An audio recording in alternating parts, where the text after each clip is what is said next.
Bienvenidos a De Chamanes y Charlatanes. Bienvenidos, queridos a De Chamanes y Charlatanes, un podcast para hablar sobre chamanismo, espiritualidad y charlatanes, ¿cómo no? Que estoy lanzando, les voy a hacer un poquito de cuento, ¿no? Justamente ante mi observación de que hay poca información de buena calidad o de primera mano, verídica, en relación con este tema, con este mundo del chamanismo. eh, una intención de poder ayudarlos, a ti que si ya estás sintiendo de alguna manera el llamado de buscar este camino, no caigas en malas manos, ¿no? Si ya sentiste el llamado, como dice un amigo, no equivoques el camino, y poder entregarles elementos o herramientas que les permitan a ustedes tomar como decisiones un poquito más informadas sobre a dónde ir, con quién ir, cómo saber si estoy entrando a un buen lugar y más o menos qué se puede realmente esperar y qué no, se puede, y qué no esperar de este mundo, ¿no? Mi nombre es Nicolás Gaete, soy chileno, vivo en México y llevo unas 24 años más o menos caminando entre curanderos y curanderas. He sido súper bendecido de tener muy buenas maestras, maestros y muy lindos compañeros de camino. Y por eso estoy queriendo transmitir un poco pues, esta información que he ido acumulando, esta experiencia básicamente que he ido acumulando a lo largo de 24 años, sin creer que soy yo un maestro ni presentarme como un chamán. Como les digo, lejos de eso, en general, cualquiera que se presente como chamán, yo siempre digo, mira, corre porque probablemente más bien es un charlatán. Y hoy les quiero hablar de un tema que he tocado como tangencialmente varias veces en los otros capítulos, y siempre hablamos de los altares, siempre les refiero, oye, mira, busquen, por ejemplo, que sea un altar custodiado por una familia, un altar que tenga linaje, en fin. Pero no me he detenido a revisar qué es, al final del día, un altar. Un altar para mí, y esto lo digo para mí porque la mayoría de las veces que uno define estas cosas, o en general casi todas las opiniones que yo doy en este podcast, pues en gran medida son lo que representan para mí. Se basa, intento al menos que la gran mayoría de la información que les doy, sea cuando son datos o tal, pues sí se basa seguro en las enseñanzas que alguna maestra o maestro me dio en mi proceso, pero finalmente por la propia naturaleza del tema, que es subjetivo, no deja de ser siempre mi apreciación y cómo es mi propia mirada sobre un determinado asunto. Entonces, para mí los altares son portales. Así funcionan. ¿Por qué? Porque son como estas herramientas, ¿no?, que utilizamos para poder abrir o de alguna manera facilitar la comunicación con este otro mundo espiritual al que le queremos pedir ayuda o queremos pedir información o de alguna manera necesitamos interactuar, y por eso se abre una ceremonia y por eso se levanta sobre un altar. Pero el altar, no hay que olvidarnos, y no es ni más ni menos que una herramienta y no es otra cosa. Los altares son herramientas y estas herramientas están conformadas por una serie de elementos que se disponen normalmente como espacialmente de una cierta manera y que cumplen ciertas funciones y que son las que ayudan a quien está conduciendo, o en general a quienes integran o participan de una determinada ceremonia, a conectar y a poder hacer más expedito y más fácil el canal hacia el otro lado, ¿no? En general los altares reales, ¿sí?, son tremendamente antiguos. Mientras más antiguo sea un altar, casi te podría decir, por un lado sí puedes tener más certeza de su legitimidad, pero también se van volviendo como más poderosos, la herramienta se va puliendo, ¿sí? Y es bien importante, ahorita vamos a entrar en este tema, que el altar no es el poder. El poder está en el rezo, el poder está en las personas que participan de la ceremonia y no nada más de quien guía, de hecho, eso es bien importante entenderlo. Está en el corazón de cada quien. Y todos tenemos la misma cantidad de poder realmente, y el único poder que puedes tener, yo estoy convencido de que no existe el poder sobre otros. El único poder al que podemos realmente aspirar es el poder personal sobre nosotros mismos, ¿sí? Y si alguien nos logra hacer algún daño alguna vez es porque de alguna manera nosotros hemos dado ese permiso o hemos abierto nuestro campo energético para recibirlo y le hemos dado el poder. No me imagino al Dalai Lama o a un monje así budista de estos chochos o algún curandero realmente potente siendo objeto o víctima de una brujería, como le llaman, de otro, si está realmente bien parado en su propio poder y en su propia capacidad, porque es imposible que nosotros intervengamos en el proceso del otro si el otro no nos ha dado permiso, aunque sea inconscientemente. Entonces, eso es bien importante y ahorita vamos a entrar en ese punto, pero en lo que se refiere como a ir definiendo y entendiendo lo que son los altares, son estos, en general, elementos y formas que además usualmente tienen una secuencia, que son las que permiten ir abriendo el camino. Y justamente tal cual como son llaves de alguna manera que nos ayudan a abrir estos caminos. Su antigüedad hace que los caminos sean más expeditos. Es como ir abriendo un camino en el bosque, ¿no? La primera vez que transitas vas quitando las ramas y vas quitando las piedras y vas viendo por dónde te abres el camino. Pero si es un camino que se ha transitado por tu comunidad inmemorialmente durante los últimos 170 años o 10.000 años en caso de algunos de los altares que conocemos hoy en día, ese camino ya viene siendo como una carretera de varios carriles, o sea, es, ¡shum! Va, no te puedes perder, está muy claro.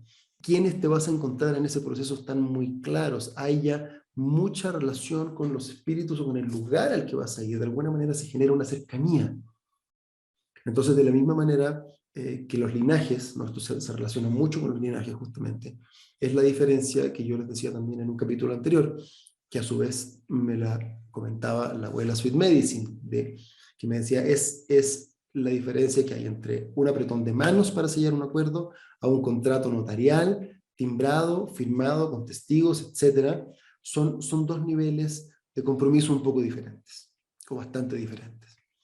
Entonces, los altares sí son importantes, no son el poder mismo, por así decirlo. No es como que yo custodio un altar que es muy poderoso. Sí, sí hay mejores herramientas que otras, pero no nos vamos a olvidar que las herramientas no son el carpintero. Y ahorita les digo, vamos a entrar un poquito en ese tema que vale mención.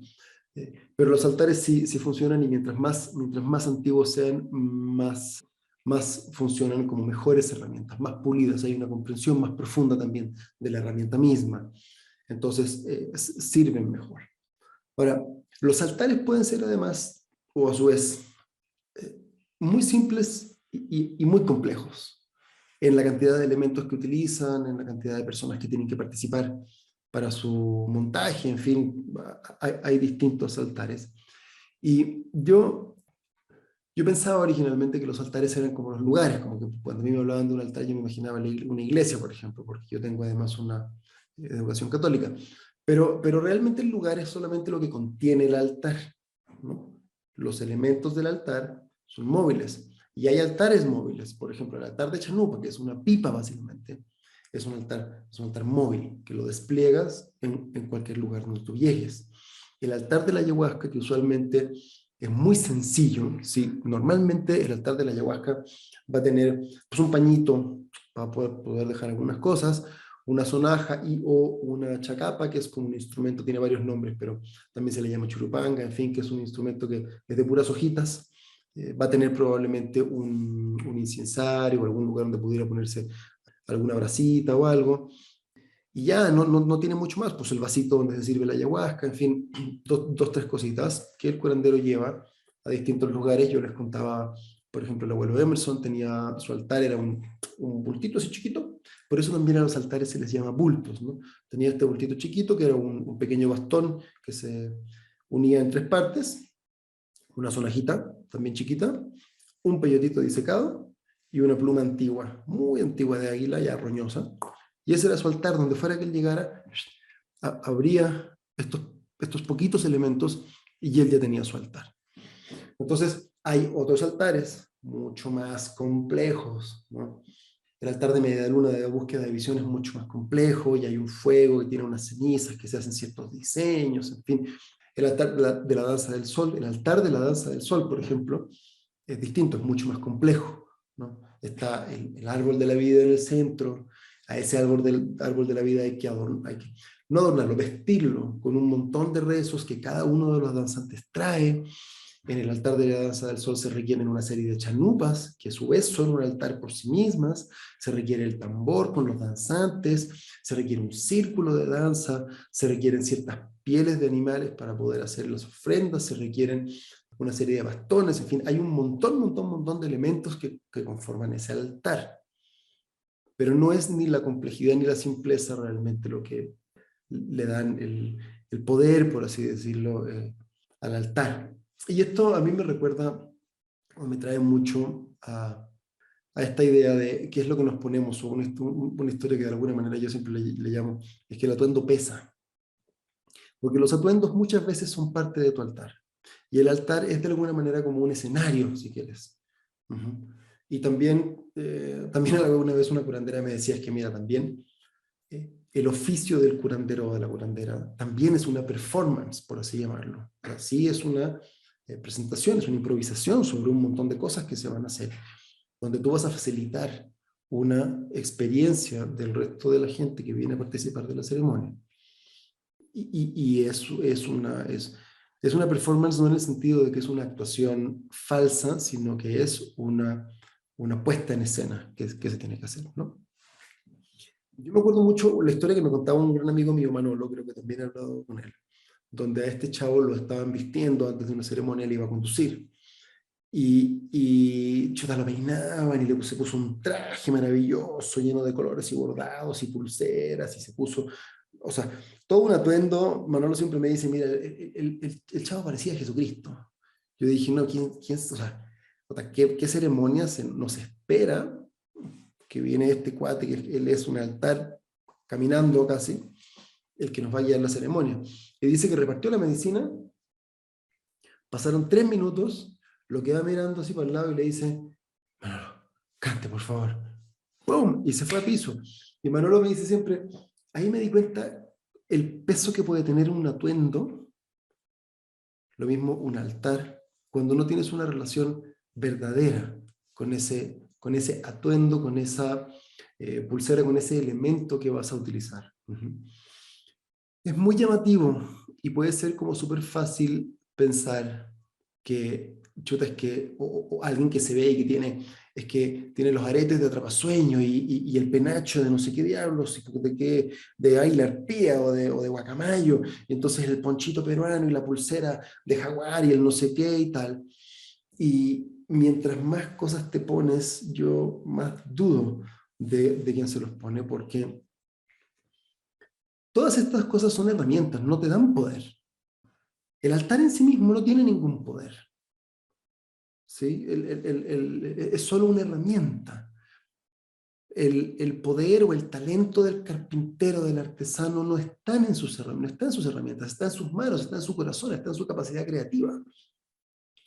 El poder chamánico, el marirí, si quieres llamarle, si nos vamos al mundo de nuevo amazónico, esa fuerza, esa idea de que soy una persona que tiene poder, no porque soy chamán, es falsa. Y especialmente falsa si ese poder de alguna manera está depositado en los objetos que porto. No, es que tengo un abanico con 7 plumas de cóndor, entonces con este abanico yo te voy a limpiar y te voy a curar todas tus cosas porque el cóndor es... Sí, sí, mira, o sea, sí, pero no. El cóndor, el espíritu del cóndor sí es un gran limpiador. El espíritu del cóndor es el limpiador por excelencia, podríamos decir. ¿Por qué? Porque es un carroñero que convierte lo que está muerto en vida, limpia, chupa, se come, se alimenta de la enfermedad, se alimenta de lo podrido y lo vuelve a convertir en vida y vuela con esta majestuosidad por el cielo. Entonces, eso es un espíritu eminentemente limpiador. Pero si yo no tengo ninguna relación con el cóndor, si yo no entiendo o no tengo una relación profunda con el cóndor va a venir cuando yo lo llame. No hay que olvidarnos que la correcta utilización de estas herramientas, porque no son otra cosa que herramientas, ¿sí? Depende en gran medida de la profundidad con la que las entendamos. De la misma manera que si a mí me pasan una herramienta súper compleja o de algún tipo de artesanía, de carpintería, es más, algo tan sencillo como un cepillo, probablemente no voy a poder cepillar bien, es posible que hasta rompa la madera, en fin. Estas herramientas son herramientas que son muy sutiles y que dependen en gran medida de tu propia comprensión, de tu conexión con lo que sea que tengas. Yo en lo personal, por ejemplo, no me pongo muchas cosas, casi no me pongo elementos en una ceremonia. Y todos los elementos que tengo, que conforman o mi ropa ceremonial, por así decirlo, que es muy poquita, o mis elementos de ceremonia, ninguno de esos los he comprado. Ninguno de esos los he comprado. Todos me han sido dados.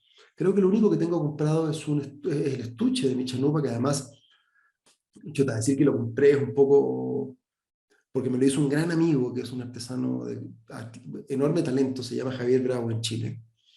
Y él me hizo un estuche y yo por supuesto que le quise retribuir porque es su trabajo, pero realmente fue un intercambio así que se hace como fuera de negocio, donde hay una conexión.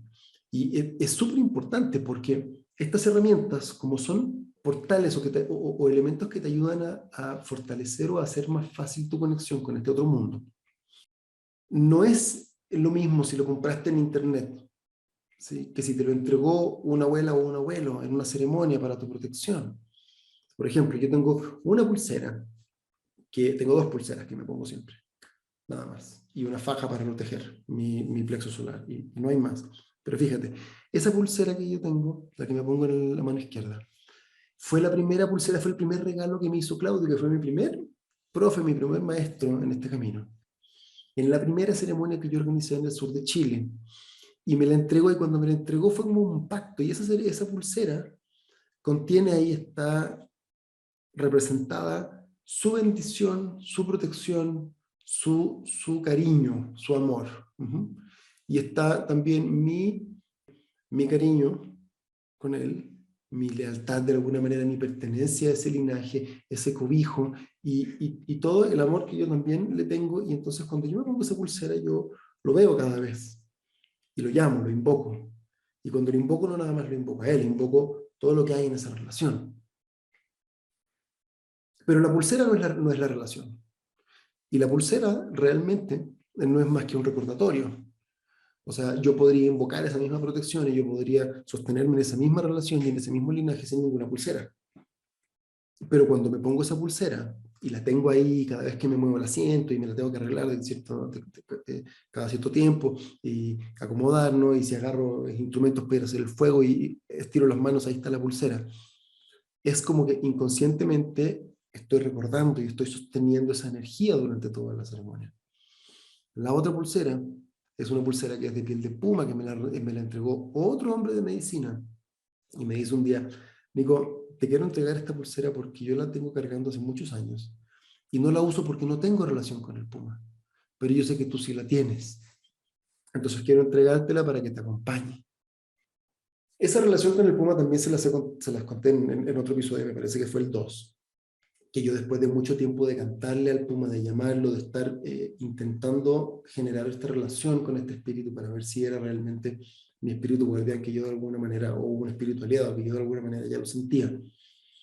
Nos acabamos encontrando cara a cara en una búsqueda de visión en la montaña, solos, en la noche. Y ahí fue como que de alguna manera se selló el pacto, y yo constantemente durante los últimos 15 o 16 años le vengo cantando y vengo invocando ese espíritu.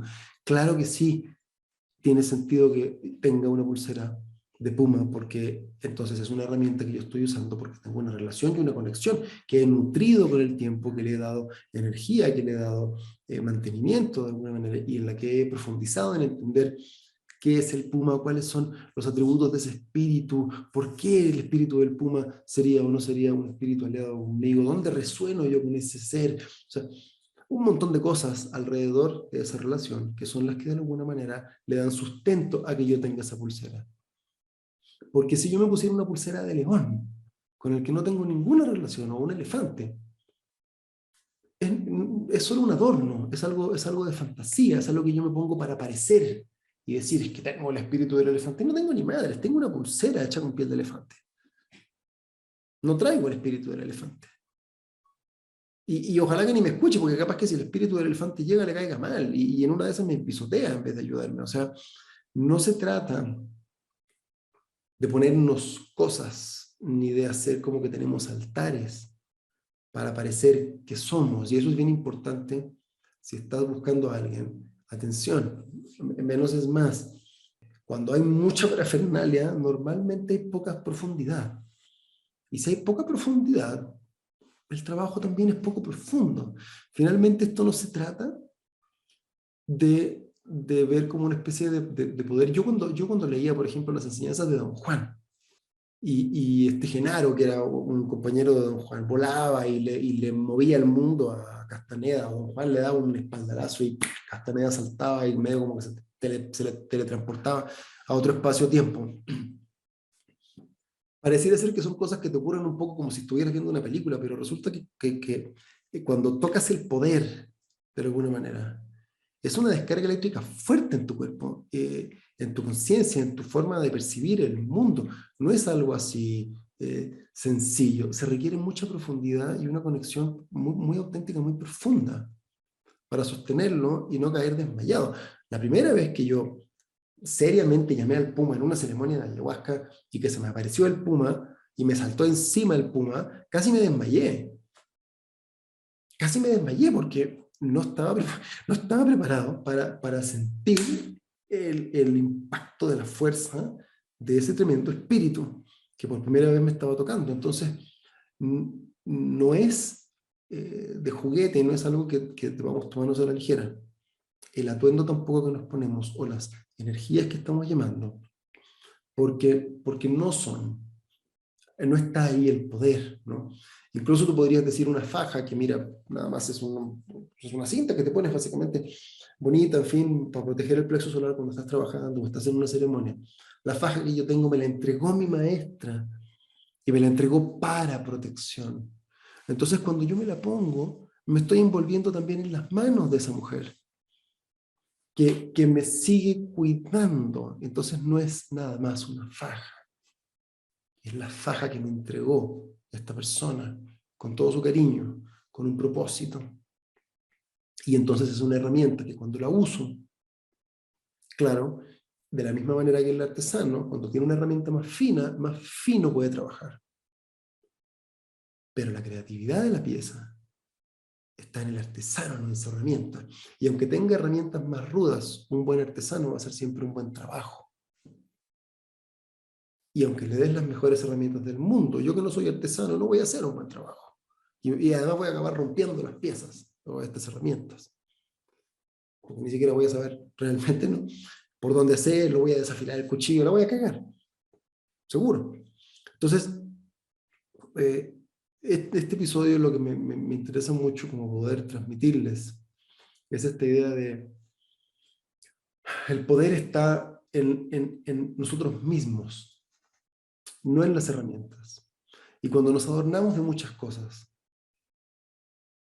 me hace como desconfiar, porque si a mí me ha tomado 16 años ir afianzando una relación con el puma y apenas estoy empezando a abrir una relación con otro espíritu que me ha estado apareciendo hace ya también varios años. Si tengo 40 abanicos, ¿cómo me relaciono con esos abanicos? Que además cada abanico va a ser de otro tipo de ave, en fin. Y entonces, ¿cómo los uso realmente? ¿Qué hago con tanta cosa? ¿Qué es lo que estoy portando? Y se los estoy exhibiendo con mayor razón. ¿Para qué los estoy exhibiendo? ¿Me hace más poderoso? Y me hace además más poderoso ¿sobre qué?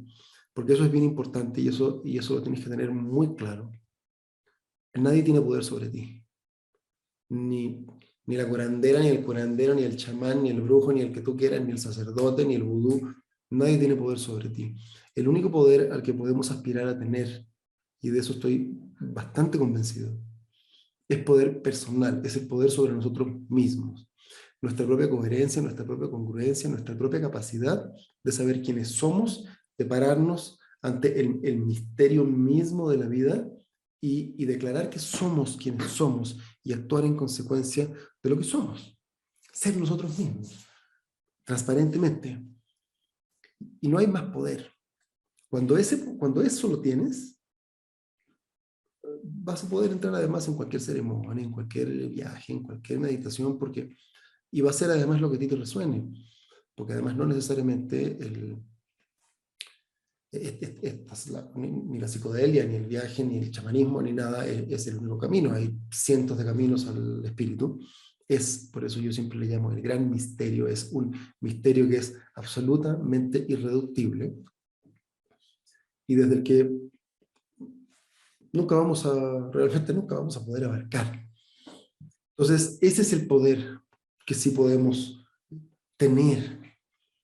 Y ese es el poder que yo pensaría que tienes que buscar de alguna manera si quieres en quien te vaya a guiar una ceremonia o vaya a facilitar algún trabajo, que sea alguien coherente, que sea alguien finalmente, yo te diría que hasta sencillo, sin demasiada parafernalia. Mientras más elementos tenga un altar, más difícil es de sostener. Por eso un altar como el de la danza del sol, por ejemplo, que tiene cientos de elementos distintos, requiere un montón de danzantes, además de quienes dirigen, un montón de cantantes, además de quienes participan dentro de la danza, y un pueblo que sostiene alrededor ese altar. Una sola persona no lo puede sostener. Una persona no es capaz de sostener una cosa así. Necesitamos un equipo. Entonces, mientras más sencillo sea, normalmente es más legítimo. La gente más seria que yo conozco ni se anuncia, y esto lo he dicho hasta el cansancio, obviamente no se anuncia, no se anda exhibiendo y tal, pero además sus cosas ceremoniales o sus objetos son relativamente pequeños. O si los tienen guardados, en fin, para írselos entregando a sus alumnos, a sus nietos, en fin, puede ser, pero normalmente están muy reservados, son cosas que no se enseñan. Vuelvo a la frase del capítulo anterior o hace 2 capítulos, es sagrado y es secreto porque es sagrado. No está hecho para ser exhibido, está hecho para ser encontrado por el corazón que honestamente lo busca, con honestidad, con verdad. Entonces, eso por este capítulo. Espero el próximo capítulo. Bueno, no les voy a spoilear nada. Cada capítulo irá siendo su sorpresa. Lo que sí es que espero a partir del capítulo 11 empezar ya, al menos, si no antes, a hacer algunas entrevistas, a empezar a invitar gente, ya para ir abordando, como les digo, estos temas de maneras distintas. Así que chicos, muchas gracias. Si les ha parecido útil la información que les estoy compartiendo, por favor, dame like, compárteme, ayuda a que esto pueda llegar a otras personas. Es información que creo que de alguna manera es como de servicio público, ¿no? Mi nombre es Nicolás Gaete, me pueden encontrar en casi todas las redes sociales, ahí estoy, y en el Instagram de Chamanes y Charlatanes, que también existe, donde ahí hay como algunos clips, en fin, tal, y principalmente existe para que si tienen preguntas, si tienen alguna duda, algo que quisieran de alguna manera interactuar a través de ese portal lo podamos hacer. Y pues bueno, que tengan una muy buena semana, muy buen día, muy buenas noches, no sé a qué hora me estés escuchando. Y también, este podcast también está en un canal de YouTube del mismo nombre, de Chamanes y Charlatanes. Si quieren verme, y ahora que vamos a empezar a entrevistar gente, pues tal vez con mayor razón, si les interesa tener una experiencia como más visual del episodio, ¿no? Así que muchas gracias, un abrazo chicos, los quiero mucho, gracias por escuchar este mensaje y que tengan